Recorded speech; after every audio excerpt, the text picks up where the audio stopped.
Assignment 2.2 by Ben Curran. Steady state exercise. Steady state exercise are activities that achieve a balance between the energy required for working muscles and the rate of oxygen and its delivery to cells for aerobic ATP production. An example of steady state exercise is a jog on a treadmill or steady cycle for 45 to 50 minutes. To qualify as a steady state exercise, your heart rate has to be at a rate of around 145 beats per minute. As the body exercises more strenuous and your heart rate rises over 145 beats per minute, it becomes anaerobic exercise and at a higher intensity, no longer making it a steady state exercise. Heart rate. Prior to exercise, the body anticipates the activity and the heart rate begins to rise. This is called the anticipatory response. An example of this is the heart rate of an athlete on the starting block of a race is already beating at an increased level. The central nervous system triggers the release of adrenaline and noradrenaline, which causes the initial rise in the heart rate. For steady state exercise, the heart rate will rise until it achieves steady state. At this point, it will flatten and remain constant. The cardiovascular system is meeting the demands for the steady state exercise. If the exercise intensity increases, the heart rate will increase it. If the intensity decreases, the heart rate will decrease. E.g., if running uphill, heart rate will temporarily rise. When on a downhill, it will temporarily fall. At a constant steady state, the heart rate will remain constant. During long periods of steady state exercise, the heart rate will gradually increase. This is called the cardiac drift and occurs due to an increase in body temperature. Mark Adams stated that heart rate is increasing during exercise, and it does so in relation to the intensity of the exercise being performed. The higher the exercise intensity, the greater the rise in heart rate.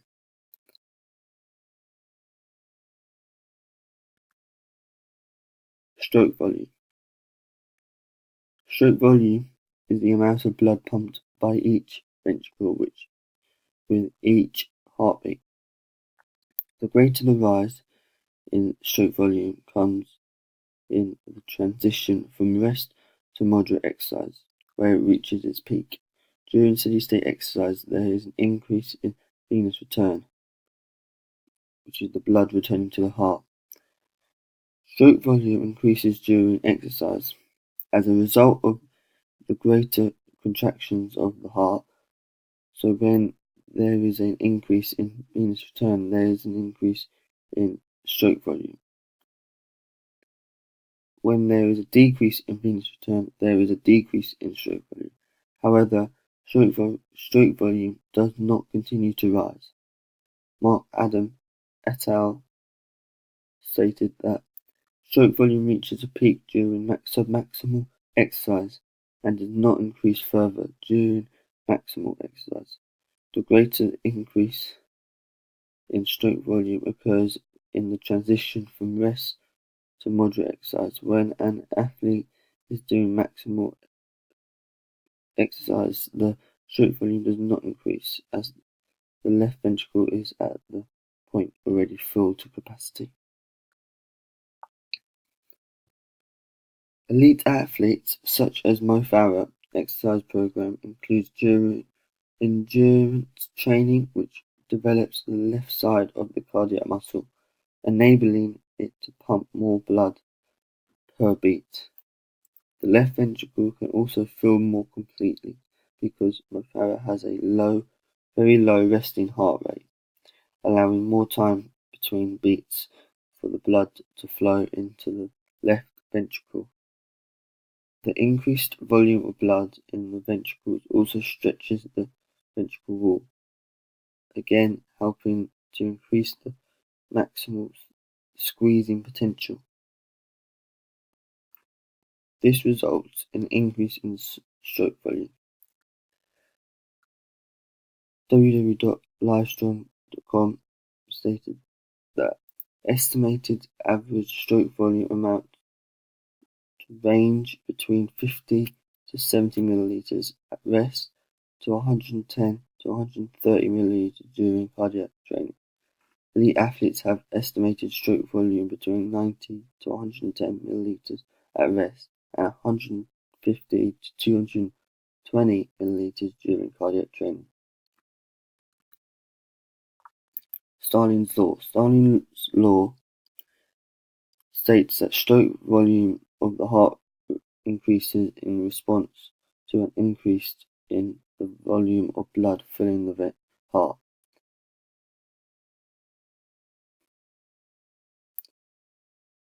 Solero 2007 studied the application of Starling's law. Stroke volume can increase during exercise as a result of the greater contractions of the heart. So when there is an increase in venous return, there is an increase in stroke volume. When there is a decrease in venous return, there is a decrease in stroke volume. Mark Adams et al. Stated that Starling's law states that stroke volume increases in response to an increase in blood volume filling the heart. This stretches the ventricle wall, causing cardiac muscle to contract more forcefully. The stroke volume may also increase due to the greater contractions in the cardiac muscle during exercise. Therefore, the reduced heart rate of a trained athlete allows for greater feeling during the longer diastole, so the stretch of the cardiac muscle is greater. Mo Farah's body will experience an increase in venous return when he begins exercising, which will increase his stroke volume. As previously explained, the left ventricle will also be enlarging due to the large volume of blood stretching the ventricle wall, again allowing more volume of blood to be accommodated in the left ventricle and will allow for a greater stroke volume. Cardiac output. Cardiac output is the volume of blood pumped out of the heart in 1 minute. The cardiac output is the heart rate times stroke volume. Mark et al. Stated that about 5 liters of blood is circulated each minute at rest for trained or untrained athletes. When a person is at rest, their cardiac output is approximately 5 liters per minute, but this can increase up to 30 liters per minute when exercise increases.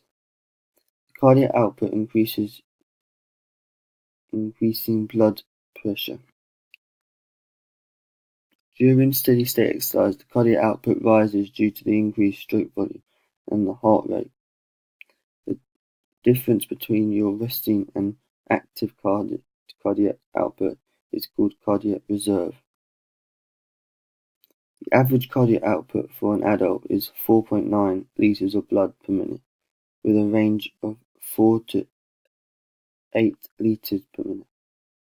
Mo Farah has a resting cardiac output of 5 liters per minute and a resting heart rate of 33 beats per minute.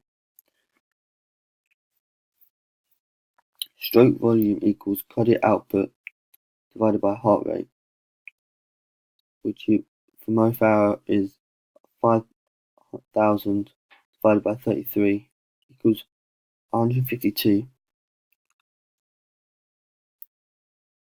substantially more than the average person. His heart rate at age 32 equals 220 take away 32 equals 188. Max cardiac output equals 152 times 188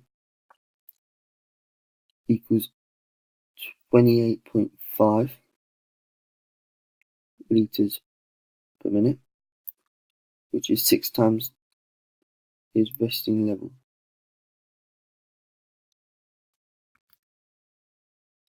Blood pressure. Blood pressure is the pressure of blood against the walls of the arteries and results from two forces, systolic pressure and diastolic pressure. The systolic blood pressure is the pressure exerted in the arteries when the heart contracts and the heart pushes blood out of the heart. Diastolic blood pressure is the pressure exerted in the arteries when the heart is relaxed and fills with blood. Blood pressure around 120 to 80 milliliters is optimal for adults. Mark Adams stated that during steady-state exercise, dilation of blood vessels in active muscles increases the vascular area for blood flow. The vasodilation of blood vessels during exercise reduces blood pressure by increasing the area within the blood vessels able to carry more blood. This helps the body reduce blood pressure so that it does not rise too high. Systolic blood pressure rises during steady-state exercise because of the rise in heart rate. However, there is only a slight change in diastolic blood pressure.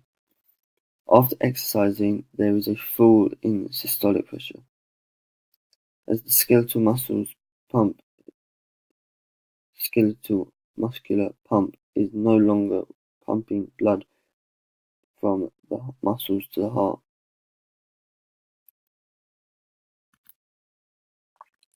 Vascular shunt. Vascular shunt is the distribution of blood around the body. During exercise, the vascular system redistributes blood to those areas with the greater demand for oxygen, away from areas with a low demand of oxygen. For example, when exercising, the blood is distributed to the muscles, away from the organs where the majority of the blood is at rest.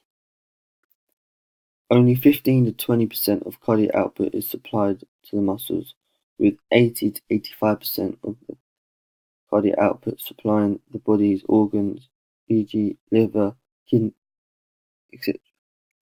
During steady-state exercise, the increased blood supply uses vasodilation near the skin surface to lose excess heat. Vasodilation occurs when the blood vessels leading to the capillaries dilate, allowing more blood to flow through the skin and more heat to be lost to the surroundings. Vasoconstriction occurs when the blood vessels leading to the capillaries constrict, letting less blood flow through the skin and conserving heat in the body. 85% of cardiac output can be supplied to working muscles, reducing the amount to the body's organs, but always maintaining blood supply to the brain. During Mo Farah's steady-state training, his body temperature would start to increase, and the demand for the exercise to his working muscles would increase. His body would